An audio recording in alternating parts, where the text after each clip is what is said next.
Good show, everyone. We still do 7 NUFC Matters shows for free a week. But if you want to support the channel, there are a few ways of doing it. Hit the like button on each live broadcast or video. This helps the channel grow. Hit the subscribe button and select the all notifications options. Hit the thanks button to buy a super sticker. You can do this on the live chat too. You can also join our Patreon page or buy us a coffee at the link in all of our video descriptions below.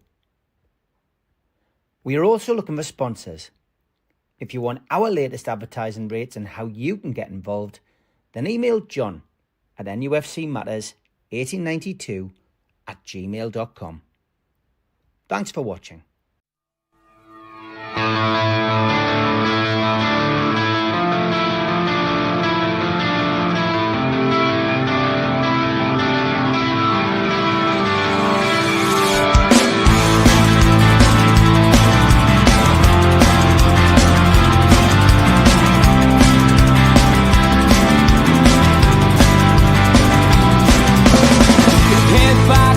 Critics attack. It feels like I've been talking to myself again.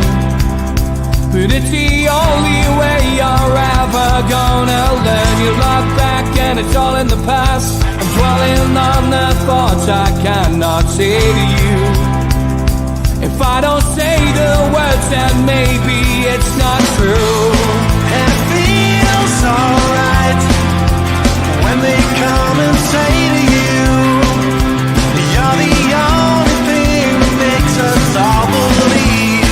And it feels alright where the worlds collide. Manipulation stands to make us break. What time is that coming over you? You wish it upon a star. You wish it on a star. You are, you are, you are. To fight back, it's an all-out attack. Good evening, welcome to NUFC Matters with me, Steve Ray. That is the return of Geordies here, Geordies there. These pesky cup ties have meant that we haven't been able to have this programme on a great deal, but it is good evening to George, Steve, to Stuart, Al-Walid, and welcome to Samid from Toon Army India. Good evening, Samid. We're going to start with you tonight because it is quite late where you are. We've basically used this show in the past to promote supporters groups around the world, and I'm delighted to say there is one in India. Tell us a little bit about it, Samid. Yeah, so I actually found out about the group around 2012, but then I found out that the group already had been in existence for 2 years, so about from 2010. So we are like about 100, 120 members. The only issue is screenings here is not very common. So we kind of, end up watching the matches from our homes. But we are connected mainly through WhatsApp, and on Twitter, we are quite active as well. Thanks, Barry. And that's just about it. I think for the finals, we are actually planning on getting together in Bangalore, which is in the southern part of the country. And we'll see how that goes. I'm actually quite positive we'll win it this time. I just trust in this team. So I just think we would want it more than Liverpool. So I think we are winning this. Good stuff. Nice to have some confidence coming from you. From your perspective, how did your journey start with Newcastle United? How did you become a Newcastle United fan? To be honest, I don't exactly remember when I kind of fell in love. It kind of like just happened. But I remember my earliest conversation was back during the '98 World Cup. If you guys remember, Shearer scored the first goal against Tunisia. And I remember telling my cousin who was beside me at that time that, this player plays for the club I support. So that's kind of my earliest memory. I don't quite remember how I kind of fell in love. Obviously, Shearer was a big part, I would say. But just generally, Sir Bobby, we got to, back in the day, we used to have only a few matches live on TV, not all of them. But I remember seeing a couple versus Man United at St. James's on TV, and I just fell in love with the atmosphere. I think that's about how it started. Has been a roller coaster since then, but glad that the good times are back, and I mean, long may it continue. Fantastic. I mean, Newcastle United are slowly but surely building their connections with supporters groups. How have you found that particular connection with Toon Army India? Have they reached out to you? Have you reached out to them? How has that been?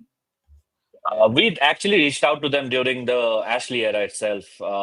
Didn't really get any response, to be honest.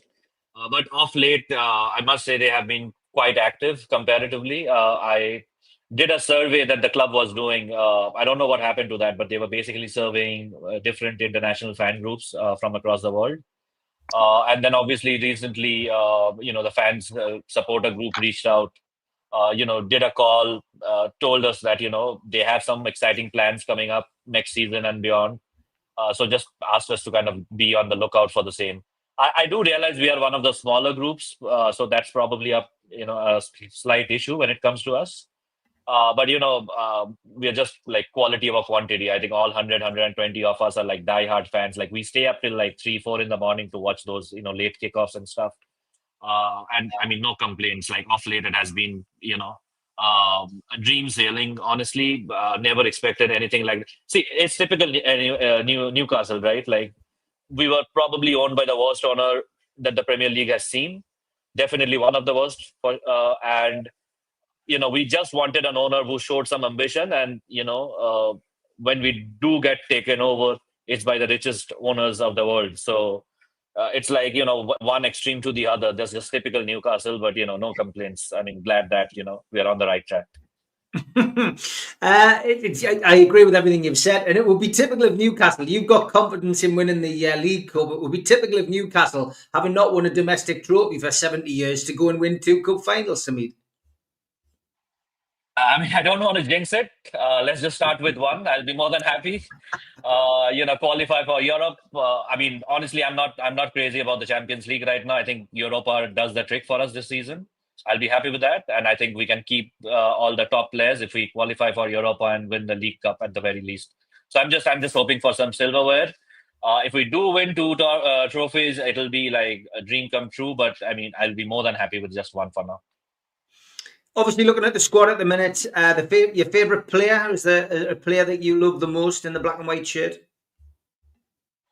My favorite just left the club. I loved Miguel Almiron, but if I had to pick one from the current squad, I would probably go for Gordon. I know, I mean, Isaac is something else. I mean, we are all his fans, so I'm not getting there. But I think Gordon, if you really think about it, he's probably the best. Left forward in the league right now. I don't think anyone kind of comes close to him, and kind of goes under the radar because of Isaac. But I mean, just what he was to what he has become under Eddie Howe, and like how he has transformed. Like I think Isaac thrives off of him as well. And I just love his kind of effort and the kind of like stuff he puts in every match. Even though if he's not getting goals or assists, he just puts in 100%. And I think I just love that in my player. Probably why Miguel Almiron was my favorite as well. Like just the sheer hard work that he did. But I like the same about Anthony Gordon as well.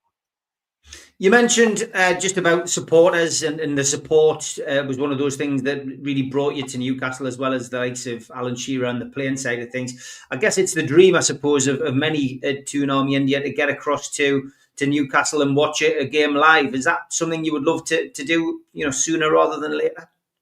It'll be a dream come true, mate. I mean, if we can, I must say, some of us have been lucky enough to do it, in an individual capacity.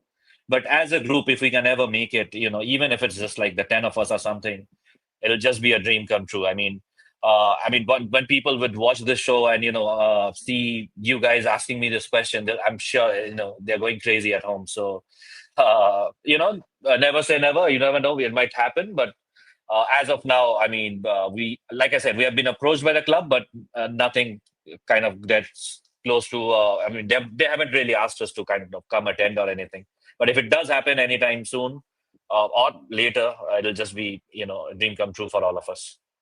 Yeah, no, 100%. There's so many supporters clubs around the world. Everybody will want the same thing, which hopefully will, potentially happen when a new stadium comes along, and you'll be able to do that. So not take up any more of your time. I appreciate.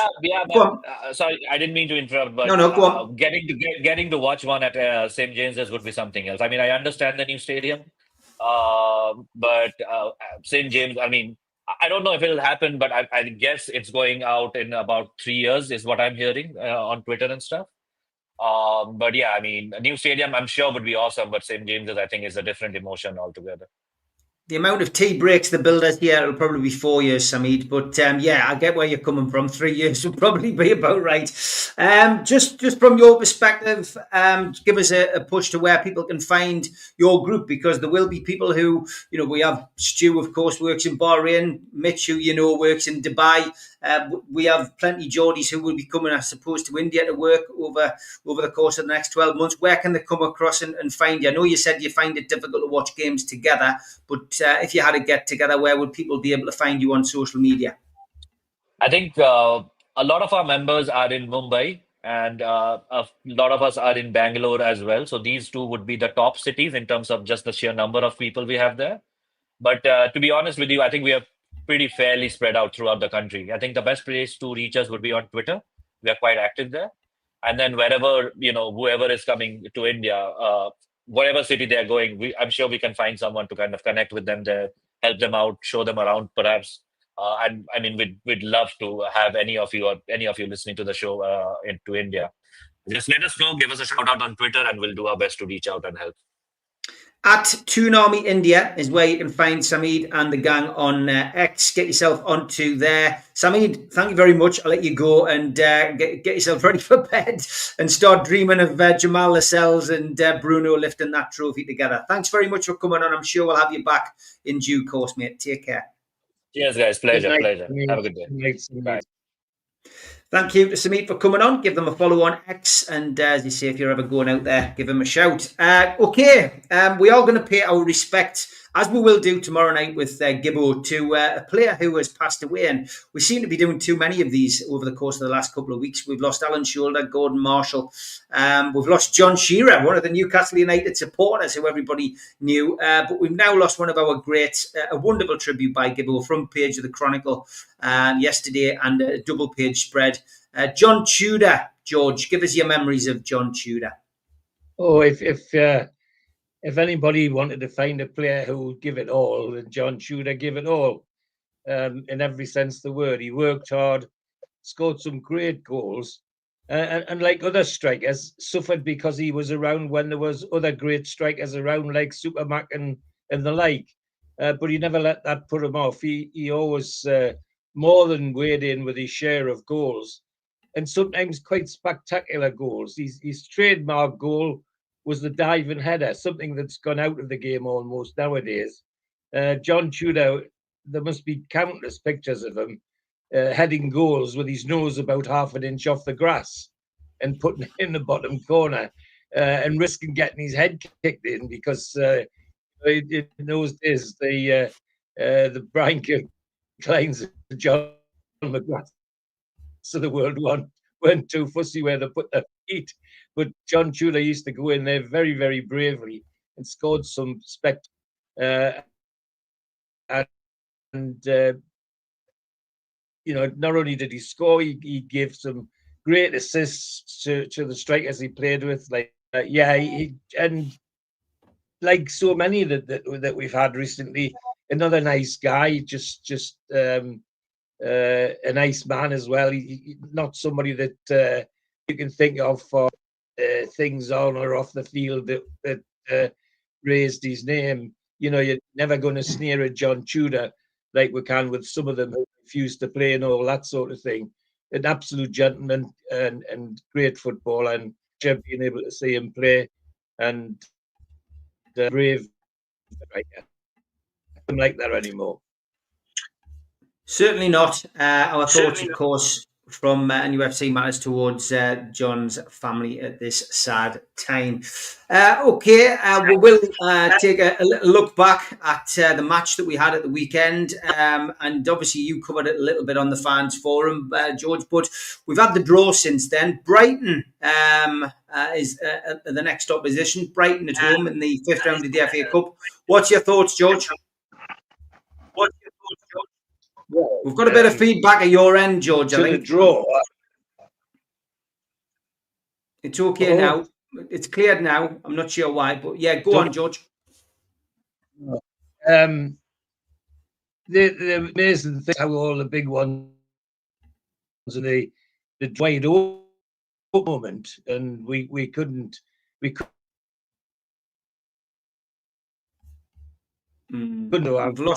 We've lost George there. He's not having a good day. He might have to go and reset his system, sadly. We'll come to you, Al-Walid. Good evening. Welcome back to the show. Good to have you on, mate. And just want to talk about the FA Cup match. What did you make of the result, Al-Walid? And what did you make of the draw? We play most of the players in the second line from the bench. We were almost losing the game or going to the penalty kick, but gladly we scrap it because FA Cup is Newcastle is the King Cup, and it's good to have more opportunities because now Newcastle is the only English team who can win all the mathematically win all the domestic cups. Brighton, I'm not sure. I think it's beginning of March. So I'm worried that Newcastle maybe now all the thinking is the final of the Carabao against Liverpool. So the player thinking about that game too much. So hopefully we can win over Brighton. But I believe we could suffer because all the thinking about the final. Yeah, it's a hectic set of fixtures coming up. Man City away, Nottingham Forest at home, Liverpool away, Brighton at home in the FA Cup, and then we've got West Ham away, and then Liverpool in the Carabao Cup final. The game's coming thick and fast, but that's what happens when you are successful in the Cups. Coming to you then, Stu. You are our Doris Stokes. You predicted, I got the praise from some of the fans on here, but it was you who predicted it on Sunday Night's Professionals, Brighton. Yep. And do you want to know the score, or shall I wait till nearer the time? Wait till nearer the time. But yeah, I mean, it was great. So, it's... what we're asking about the game on Birmingham or the draw against Brighton, well, it was a 1 in 15 chance, wasn't it?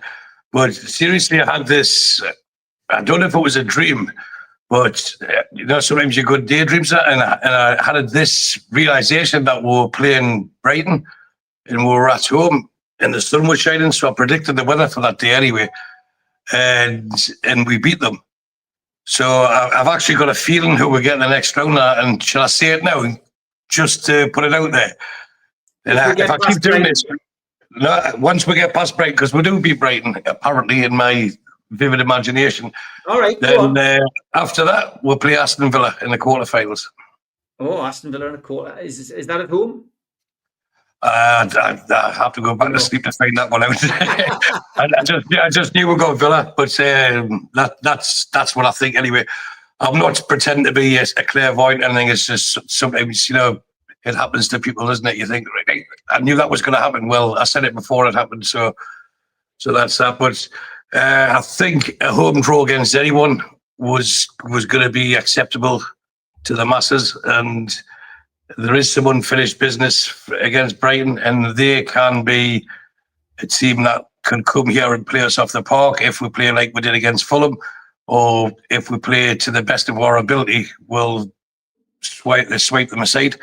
And I think, and I'd like to think, and I suspect that the players get what we're about as fans, and the atmosphere will be totally different come that game than what it was when we played them last time, and what it was against Fulham or Bournemouth, etc. They'll understand the importance of it, and it'll be full throttle, and I think we'll beat them comfortably. So that's why after that, if we don't get Aston Villa in the next round, you can blame Steve. If we do, then you can thank me. And once we get to semi-finals, I'll see if I can get another dream again. That's it. And I guess the positive news that came out of that from Craig Hope is that at least none of those injuries are too serious. Botman and Byrne, according to Craig Hope, are still doubts for the weekend, but Gordon should be okay. So yes, lots of positive news. Maybe to come from that. Not It too was good seeing the photos today. You seen that Isaac and Gordon were training when certain people want to spread rumours that they're not playing. Well, if they're not playing, they wouldn't be training on a Wednesday. So there's a issue at centre half, and it's typical. We'll put one out on loan, we sell another, or we loan another one with an obligation to buy because we had more than enough cover, and then two get injured a week. But it wouldn't be fun if things like this didn't happen. And we're not the only team with injuries, so we can't really complain about it. And as long as we've got two, possibly three centre halves that are capable of playing, then I think we've got enough to get through. I'd be more concerned if the injuries were further up the field than they are on defence at the moment. Yeah, okay. Steve, we'll come to you. Just give us your views on the cup result and the cup draw. Well, on the draw, I'll just say to Stewie, don't worry, Stewie, if the next stream's wet. It's just because you're predicting it's going to be raining. Mr. Hasty, I expected better of you than that. I had to say it. You know what? I said on the Migos on Friday that the team, we knew there would be wholesale changes, but the team had to prove to us with that they are strong in depth in terms of being able to come out and put a performance in. I think some of us, expected 8-9 changes. We got that. But what occurred was that they showed that they had a bit of backbone. They showed that the players that came in could perform. They could work as a team. They could follow the instructions of the manager to the letter, as they had done in the Arsenal game, which Bruno had spoken at length about after the match. I thought that Birmingham came out with a physicality that I suppose you can expect from League One. And of course, what comes with that also is a referee who is of League One standard, and we got that as well. So everything was against us, but I thought that we performed really, really well. There was some really good performances. Joe Willock, who I've criticised in the past, I thought that his performance was first class. What can we not say about Asula? Put the ball at his feet. We don't know where it's going to end up, but we know that it's going to be going forward because that's the only sort of little compass that he seems to have. Head down and go. And he really, really had a 90 minutes to really show us that he's got that aggressive side. It just needs a bit of finesse, a bit of polishing, if you like, and we could have someone who can give us the answer on the right side if we need it, which is good. I was pleased for the lad. But what a performance by Isak. We've got to say, haven't we, when he came on? He was outstanding for that 30 seconds. I thought, really, I thought, you know what? If it's down to shithousery, then Jason Tyndall's still at it. Because I just burst out laughing when they brought him on. And the draw, what can we say? Well, I think it's a great draw. I think it's a draw with the squad of players that we've got. We'll be out looking for revenge. They know they didn't perform very well against Brighton, and I think to a man they can see that we're in with a stone's throw again of another Wembley appearance if we keep the performances and keep the attitude right. And I think the players will have that on their mind. So I'm really looking forward to that because it's another cup, it's another opportunity, and I think the players will be exactly the same. But apart from that, the other positives that came out, we saw a good performance from Callum Wilson, which I was absolutely delighted about, because I thought that, he's taken an awful lot of stick. He's had an awful lot of bad luck, but he showed that he could get through that 65, 70 minutes. And let's hope that that's part of a process that we're going to see over the next few weeks, and we start to get the best out of him. We got a goal. Why did we get a goal from him? Because he was there. He was in the right position. That's what Callum Wilson gives you. He can get on the end of things when you don't expect it. So all in all, great performance, Steve. Great day. I think everybody enjoyed it who was down there, and those who are watching on TV will be just absolutely cock a hoop that we came away and we're back. We were in the draw, and it's just a shame that we have to have the draw on a Monday at 7:10 on the One show. I mean, what's that all about? You know, can we not just go back to the old Monday at 12:30 or something like that on the radio? Stick it on the radio, and then we can all crowd round like we used to do at work, or like we used to do in the common room at school, waiting for the draw. That's a part of, I suppose, of the nostalgia of the cup that's completely been wiped out. There are other parts of FA Cup nostalgia that are clinging on by their nails, but that one was well and truly kicked into touch by TV, and I think it's a really sad situation, especially when you have two people making the draw, Theo Walcott and the lass, and I'm thinking, you know what, there's nothing there for the rest of the country. They're there. That's one team being represented. It annoys me, Steve, but maybe I'm just getting old and grumpy. No, I agree with you. Too many things have been taken away from football, full stop, and having the FA Cup draw, as you say, on the on that is, on the One show is absolutely ludicrous. The figures must be absolutely horrendous for that to try and get some pull.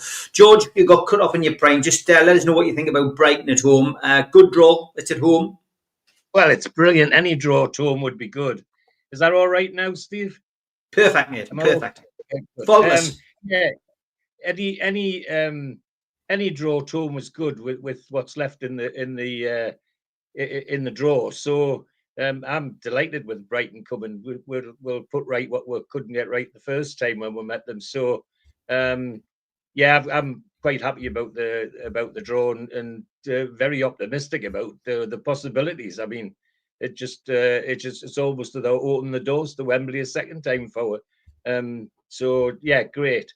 The Saturday, Birmingham, well, all the lads have said it. The big thing for me was they met a team that was going to kick them off the pitch, and they resisted, and they did a little bit kicking back.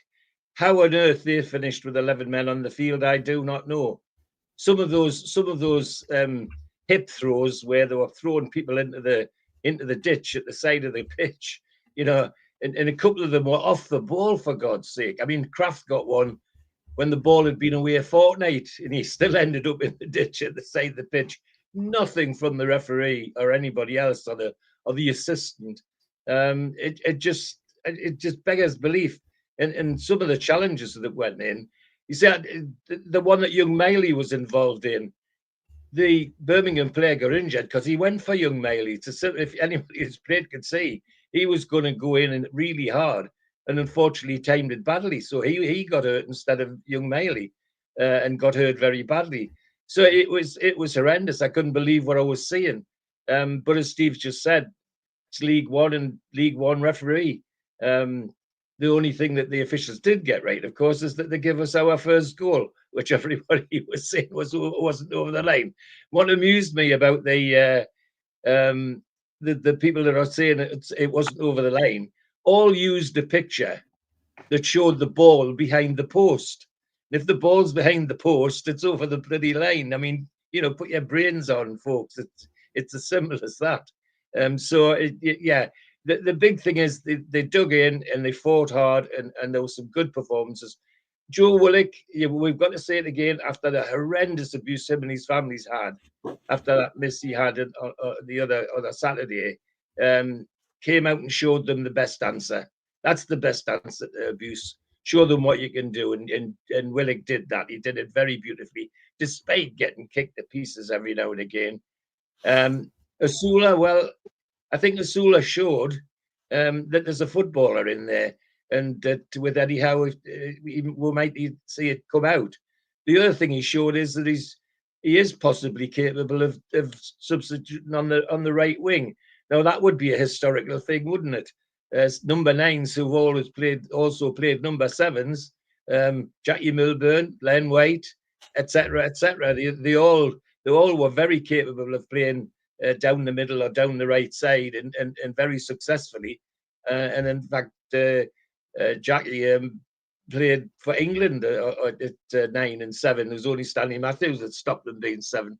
So that, you know, with the Sula, he showed he's a possibility, and he also showed he's got a big heart. I mean, some people with the kicking he got the first 20 minutes or so, some young people might have backed off, but he didn't. He just kept going, head down. Yes, but when he goes very, very quickly, and certainly makes people think. And he had the fullback and the, you know, running circles at one stage. The only thing he could do to stop him was to block him. And the other amazing thing for me is, with all that frenetic activity, people getting kicked and everybody running 100 miles an hour, on comes Toon Army at half time and just spreads his grace all over the pitch. It became a different game when he was on, because he could control it. And whenever the ball's in front of Toon Army, you know it's never going to go past him. He just laid some grace on the match instead of all the frenetic kicking and pushing and shoving. So, no, I thought on the balance, when you consider the team we put out, they all did their best, and that's what we've been asking for years, haven't we? Just a team that tries. Well, that team tried, and it was successful, and I couldn't be happier. Great stuff. Before we go to the ads, Stu, you just wanted to say something else? Yeah, there was a couple of people asking questions. Has Mick's recovered from his alcohol-fueled escapades at the weekend? Yes, he has. And the reason he's not on tonight is because when he's on the Amigos on Friday, I'd like people to address him as Dr. Neil Sir, because he's coming to some very good and very well-deserved news on the work front. And without giving too much away, the next round's on him. So that's that one. And the next one, 3 people, and I won't give them the satisfaction of naming them on the show, text me straight away when I said about the Aston Villa in the next round. Why did you dream about Aston Villa? Like I've got a choice.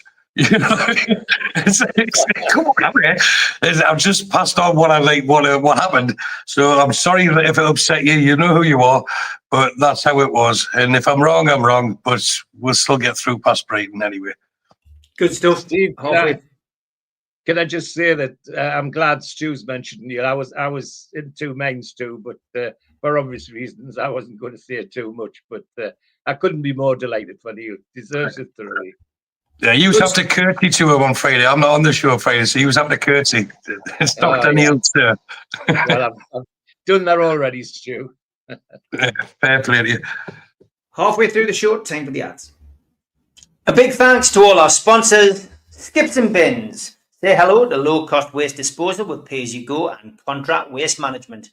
Find them at their website, skipsandbins.com. Contact them, www.skipsandbins.com/contact. A big thanks to Mr. Vicky's Sauces, handmade in Cumbria. You can find them at their website, mrvickies.co.uk, email info@mrvickies.co.uk, or telephone 01768 210 102. A big thanks to our fanzine sponsor, United Group Travel. 2 crew, driver and courier, local family company, 3-star plus quality hotels and no interchanges. All excursions included. Find them at their website, www.unitedgrouptravel.com. Email them at beverly.ugtl@gmail.com. Telephone 01670 632 460 or mobile 0791 666 4174. Just £30 per person deposit. There are no strangers on our tours, just friends you haven't met yet. A big thanks to Media Arts for all the help with the technical side of things. You can find them at their website, media-arts.co.uk. If you want to listen to us as a podcast, you can go to Sports Social Podcast Network. You can also find us on iTunes, Spotify, and your other podcast providers. If you want to help support the channel, hit the thumb up, which is the like button. Click share to share to your other social medias. Click join to join the channel. And click the subscribe button. We've also got links in our description for buy us a coffee and to be a Patreon member. Some events coming up: an afternoon with Sir Les Ferdinand, 6th of April, 12 till 4. Tickets available from ticketmaster.co.uk. No Covers takes place at the Clooney, Lilac Lane, Ryder and the Chris Norris Band. Tickets from theclooney.com or by telephoning 0191 230 4474. An evening with Steve Howie and Steve Watson, hosted by Joe Allen, takes place at the Tyneside Irish Centre on the 27th of June. Tickets for that are from newcastlelegends.com. An evening with Peter Beardsley and Chris Waddle takes place at the Tyne Theatre and Opera House on the 23rd of January 2026. Box office 0844 246 1000 or website tynetheatreandoperahouse.tv. An evening with Bad Manners takes place on Friday the 30th of January 2026 and tickets available from ticketmaster.co.uk. And we have copies of The Entertainers 1992 to 1997, Kevin Keegan's Legacy, available from newcastlelegends.com. And we are looking for some articles for the fanzine, which has been put together. That's your email, nufcmatters1892@gmail.com. If you want to put a submission in, all the usual stuff from me, Stu, Mitch, George, and the rest of the gang. But we've got a space for a couple of articles. If anybody wants to do one, please do. Ian Johnson sent one in. Big thank you to him. And the website is live, nufcmatters.co.uk. That's your one-stop shop for everything. Get yourself onto there. There'll be more stuff added. And we will be making an announcement with regards to membership next week. All of those who paid memberships in the past are valid. Now got the full list. I'm just busy putting together a nice package to move forward with that. And then we'll be getting some giveaways sorted over the next couple of weeks. But keep watching the show to find out more about that. Okay, as it's a Wednesday and as it's Geordies here, Geordies there.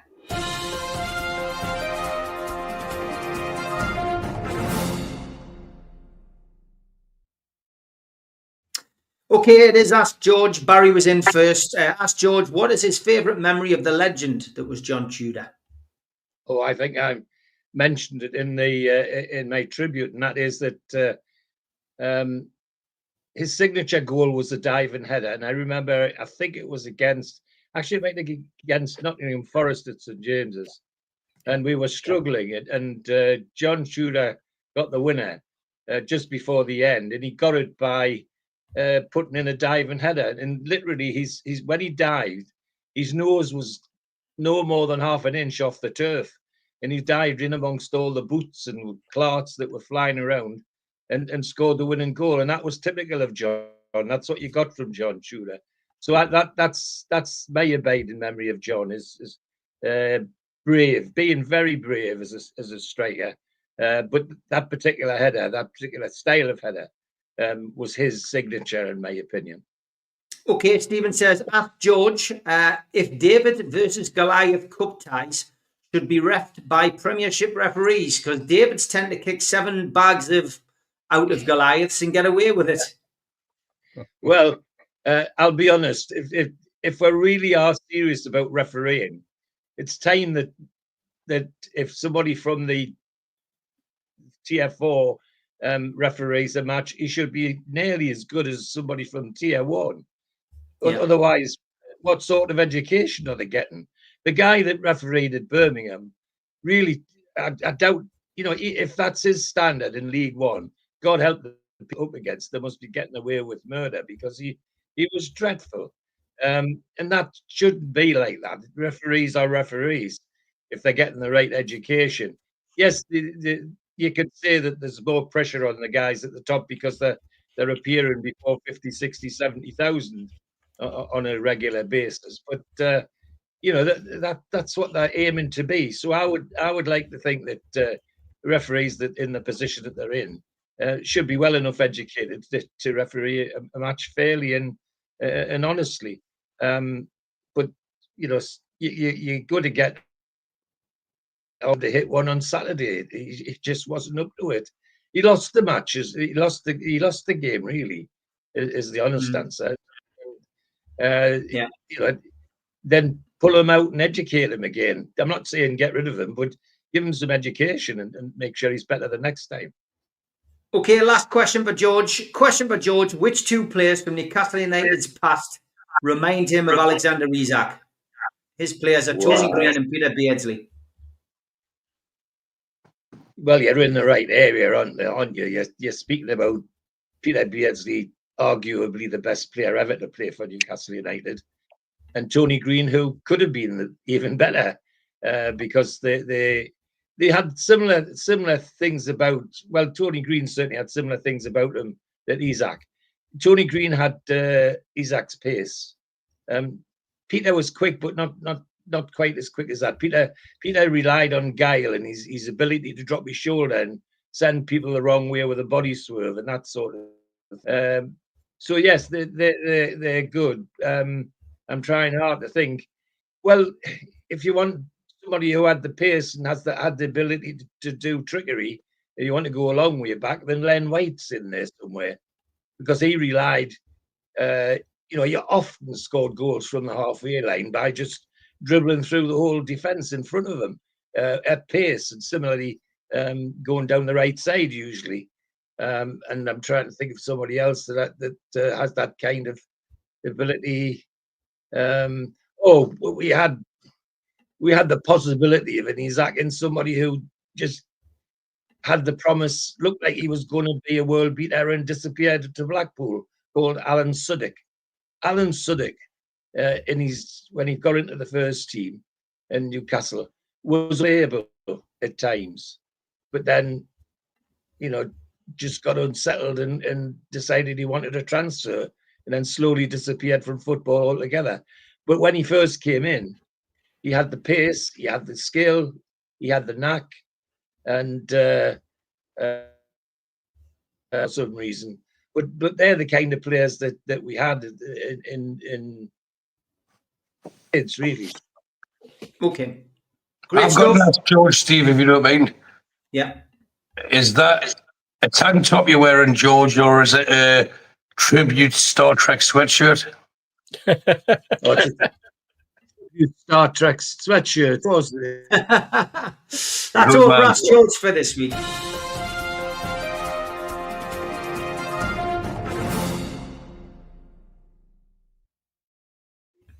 Okay, we've got a malice. It's like the start of a joke, but it's not a joke. When are loyalty points not worth your loyalty? When there's a cup final, says Alistair. Yes, I did see the story that Alistair to one of his daughters who goes to the cup games. I'm just going to put you on mute, George, because I'm still getting a bit of feedback from you. It's tragic, this story in particular, but there are hundreds of stories where people aren't going to get cup final tickets for whatever reason, whether they have bought into the cup scheme and then had to give tickets away for work or whatever. Other people who haven't gone to the cup scheme for whatever reason, but have had loyalty points coming out of the rears because they've been going to away games since the 1980s. We've covered it before. I'm sure we'll cover it again. Stu, I'll come to you first on this one. There isn't a fair way of doing this. Is there really? And you can't really. I guess the club is between between goalposts here. They can't really. A rock and a hard place is probably the best way to describe it. They can't really win with this because there isn't enough tickets to go to everybody who wants one. They have to come up with some kind of system. They will always say they've spoken to supporters about this system because they speak to the supporters they want to speak to, i.e. the FAB. But there isn't really a fair way of doing it, I would say, Stu. No, well, I'm probably going to... Well, I like to swerve politics, and at the end of it, I might be saying something that's controversial, but until Wembley holds 200,000, where each set of supporters get 90,000 each, and then the rest get divvied out as they normally are, there's always going to be stories and things that just don't make sense. But for me, this is where the club could hold back even just a few hundred tickets for exceptional circumstances. But you don't want it to be like a Dear Deirdre and people writing in, this is my situation, but there's got to be legitimate cases, and the supporter services are there for a reason. Well, apparently supporter services are there for a reason, but there's going to be hundreds, thousands of people that believe that they're entitled to a ticket, and I think justifiably most of them are, that won't get one. And this is what if we win the cup, or when we win the cup, it won't spoil the occasion, but it'll tarnish people's memories of it because they weren't inside the stadium believing they should be, and then the accusations are, well, that person got a ticket and they shouldn't be going, and they could be justified with that as well. But there was a tweet that Mr. Hasty put out earlier today, and it was a photograph of when we were lads, and we used to queue up outside the old ticket office at the back of the old stand, and you either took the risk of sleeping overnight to make sure you were in the front of the queue, or you ended up getting a lift down because that was before the metros were on or before the buses were on to know you got a ticket. However, it's not a Newcastle game. It's not a regional game now. It's a global game, and the sad indictment of it is that money talks. And my reply to Steve, I can't remember it verbatim, but it was something along like it's changed. If you're affluent enough, you can get a ticket. And does loyalty go out the window? No. And if you look at how it's been done, and I'm not looking at individual cases, but we said 2 years ago when we were talking about cup final tickets that season ticket holders should get priority because they've backed the club through thin and thinner. And for whatever reason, there is like Alistair's, it's not a story, it's facts. It's wrong. And it's something that we touched on the professionals. When we're talking about atmospheres, you've got people who are in pot 1 and the families are in pot 4, or the friends are in pot 4 or 5 because of work reasons. They couldn't go to every game, or they couldn't do this. That affects the atmosphere where when you're sitting next to a Texan Ranger, you think, well, do I really want to let myself go as I would as if I sit next to my best pals? And there's never going to be a thing that solves it all. And I know that's, and I'll say this in defence because I hate because at the moment, the Fans Advisory Board, who I'm not the biggest supporter of, as anyone who watches this show will verify for, they've been, how do I say this? They've been name-checked as thank you for your support and advice. So basically what the club are saying very carefully and very crudely, in my opinion, is don't blame us. It was them that told us how to do it. And something similar happened to the trust 2 years ago but in reverse, when the trust claimed that it was them that advised them, and then when things went wrong, and no, it wasn't us, we didn't get a say on it. But if I go back to how it is, not everyone's going to be happy unless everyone can get in, and that goes back to the first thing I said was until Wembley holds 200,000 people, there's going to be a lot of people who are justifiably upset and think, well, I should get a ticket, and I believe they should. And then there's going to be a lot over the next few days and weeks and up until and even after the final. Well, that person has got a ticket. They don't have this. That person's got a ticket. They haven't got that. But I've got a lot of friends home and abroad, and some have got tickets, some haven't got tickets. And I guarantee you, everyone who hasn't got a ticket would do everything they can and call in every favour they could to get one. And if they're in a position to get one and it means they've got to pay what's deemed as over the odds, they would pay it, each and every one of them. If they have to beg, borrow, or steal, get a loan, whatever it takes to get a ticket for that final, they would do it. So it's dead easy to criticise someone saying, well, that person knows that person and that's how they've got a ticket, or that person is part of that group, that's why they've got a ticket. But if you were in their position, would you take it or would you forsake it? And a lot of people would say, yeah, I'll forsake it. I would forsake it because it's the right thing to do. I think you're just talking out your backside, because every single person given the opportunity would do what they could to get their hands on the tickets.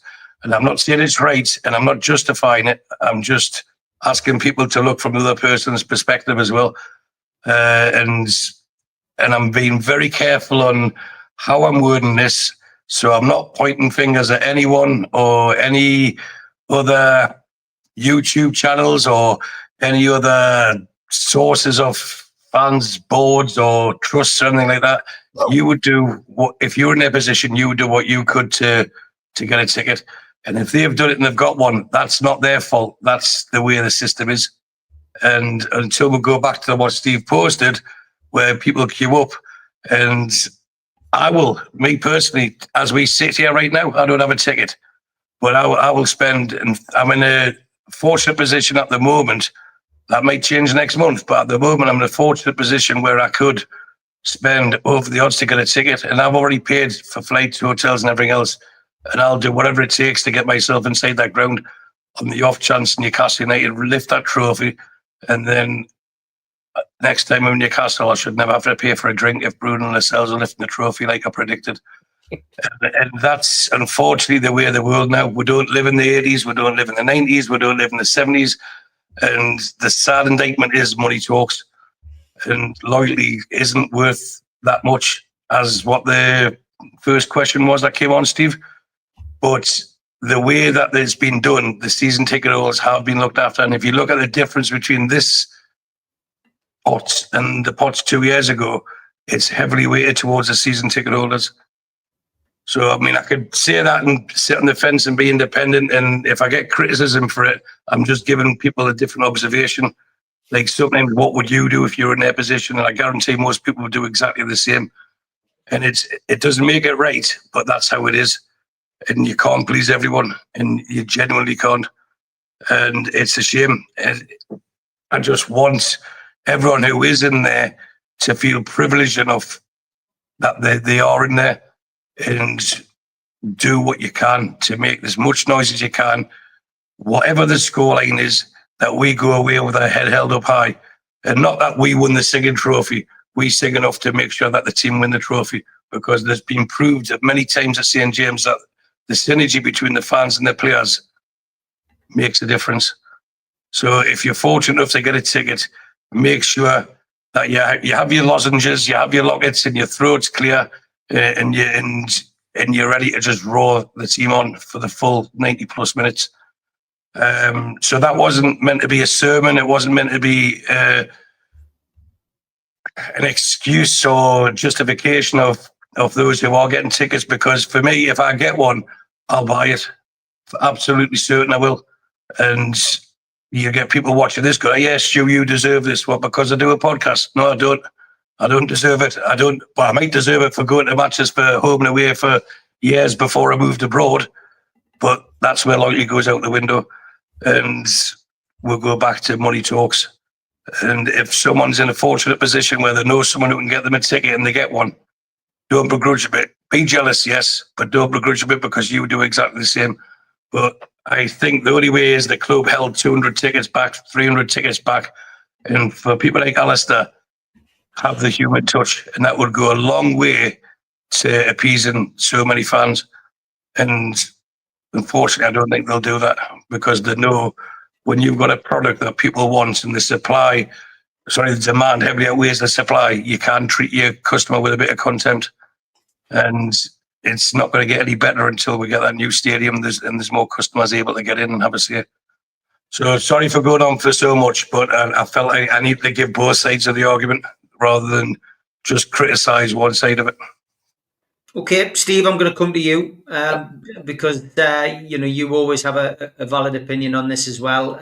It is a bit like a deja vu. What's your feelings? Well, I think the situation that Ali's talking about is the fact that three of them go to the match together. Three of them sent off their applications at the start of the season to renew their season tickets. Three of them ticked all of the boxes to say they wanted the cup run. Only two were accepted for the cup run, for the cup tickets. The third member of their group, the daughter, the club didn't put her down as wanting the cup tickets. and joining the cup scheme. So, and then when they pointed that out to the club straight away, the faceless person in the club said you were too late. So well before this situation of getting to the final arises, you've got an office member who's going, "Oh, you were too late. You were too late." Well, there hadn't even been any cup games before then, so there was nothing to really stop them joining the cup scheme. But for some reason, they said, "No, you're just going to have to." And because of that, they're now struggling with the situation that has occurred when they're using the cup tickets as a foil to open the door to getting your tickets. So in that situation, what you've got a problem within the club. Now, Stewie mentioned there about something that I posted up, which was a little video that I found on YouTube, which was before Newcastle fans queuing for tickets for Blackburn Rovers back in '93. 5th round tie, Blackburn Rovers away. We ended up getting beat 1-0. Roy Wegley scored. I was there myself. Remember the game really well. I was there, Steve. Sorry? I was there as well. I know you were, Stu. And what happened was that the tickets went on sale.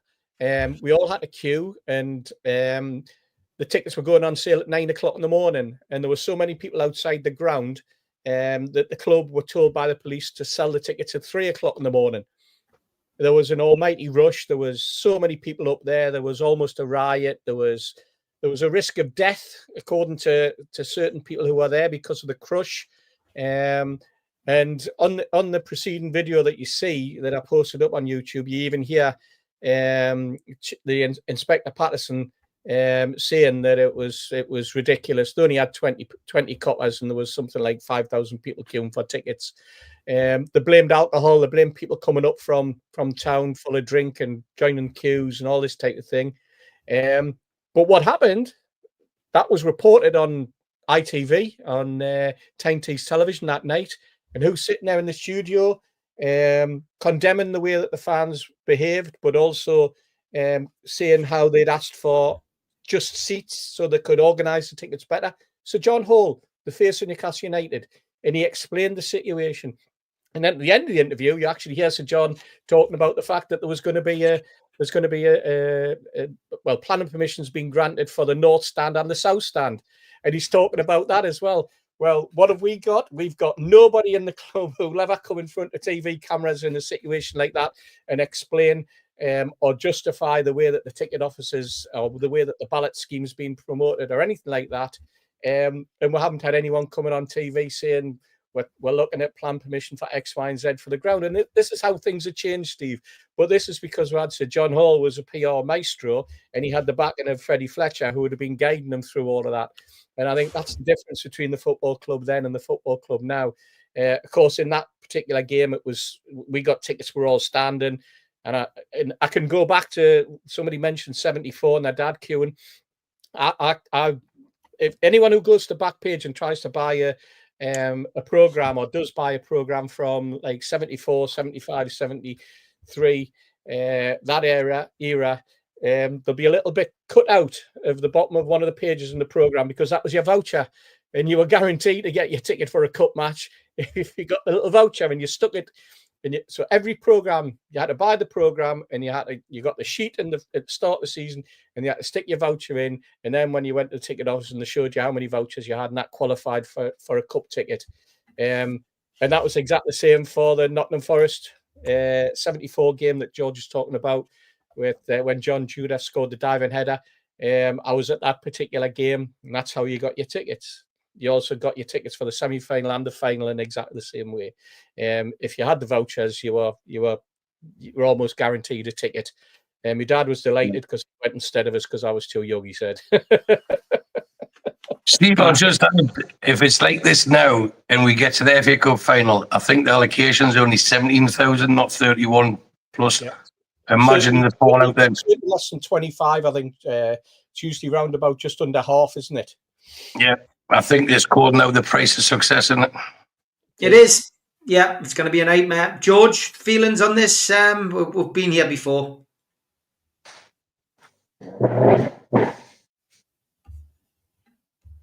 Because not only do they have to look after their own system of giving tickets, they've then got to fit it into how Wembley gives the tickets out anyway.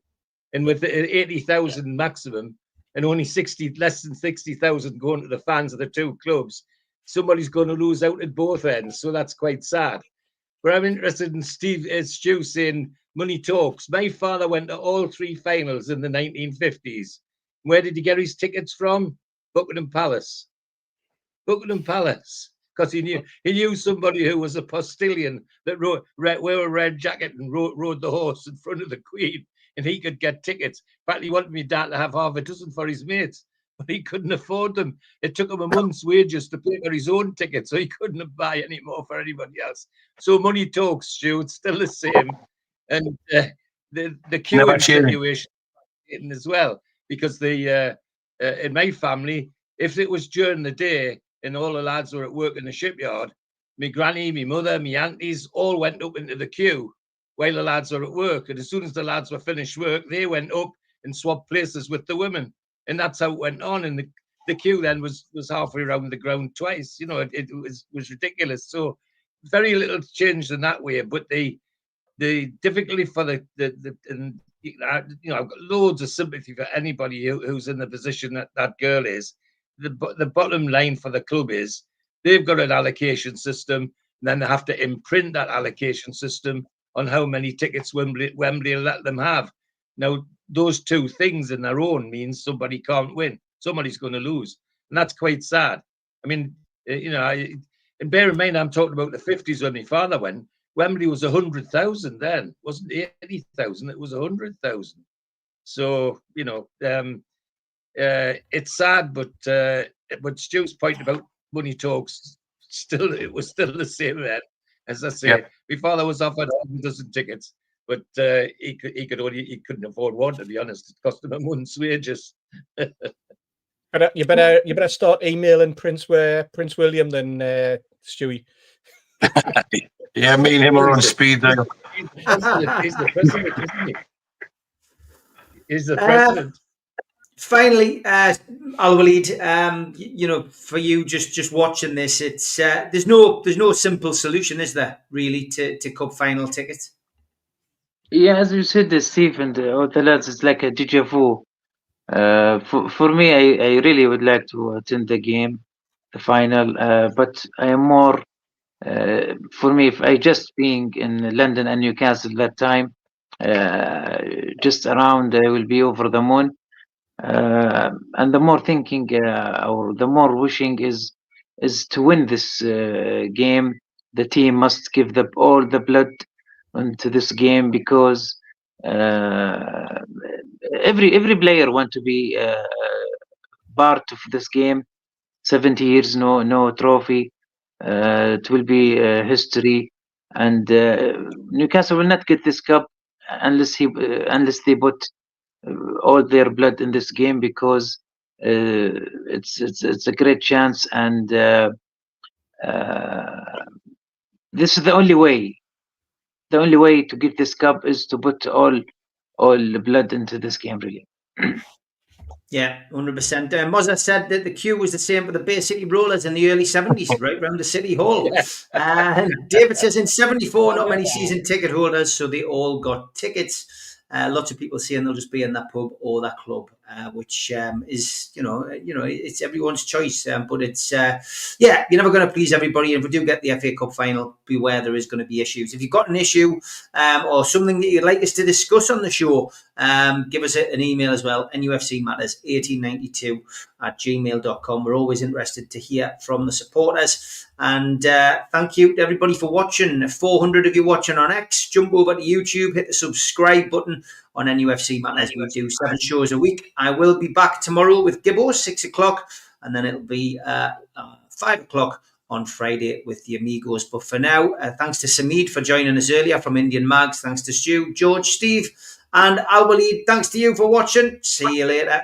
Take care. Good night, everyone. Cheers. Good night, everybody.